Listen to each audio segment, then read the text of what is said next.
10वीं के छात्रों के मन में छिपे डर को दूर कर उन्हें 10वीं की बोर्ड की परीक्षा के लिए पूरी तरह तैयार करने के मकसद से श्री गणेश नाइक चैरिटेबल ट्रस्ट द्वारा अब फिर एक बार सराव परीक्षा होने जा रही है और इसी का शुभारंभ आगामी 6 जनवरी को नेरुल स्थित तेरना मेडिकल डेंटल कॉलेज के ऑडिटोरियम में होगा। 25 वर्ष पहले ऐरोली से शुरू हुई इस सराव परीक्षा के लिए इस बार 9,900 छात्रों ने रजिस्ट्रेशन करवाया है, जिसमें नवी मुंबई के सभी विभाग से करीब 85 स्कूलों का सहभाग होगा। और इसी की अधिक जानकारी ट्रस्ट के अध्यक्ष और पूर्व सांसद डॉक्टर संजीव नाईक ने दी।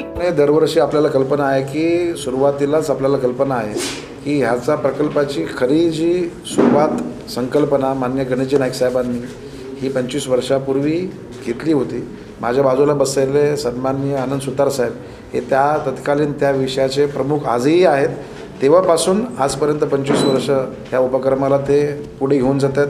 काही वर्षे माझ्या माध्यमातून, काही वर्ष संदीपजी असे आम्ही या ठिकाणी नवी मुंबईतील, खरं म्हणजे आपल्याला कल्पना की एक काळ असा होता की विद्यार्थी आत्महत्या करत होते, म्हणजे त्याचा रिझल्ट लागायच्या अगोदरच ते स्वतःचं जीवन संपत होते आणि याच्यातून कुठेतरी भीतीमुक्त, भयमुक्त त्या ठिकाणी विद्यार्थी घडावा ही समाजाची गरज आहे आणि ती नाईक साहेबांनी लक्षात घेऊन त्यावेळेस 10वीला सराव परीक्षा प्रत्येक शाळेमध्ये असते, परंतु ही जी सराव परीक्षा आहे आपल्याला कल्पना असेल SSC बोर्डाच्या धर्तीवर असते।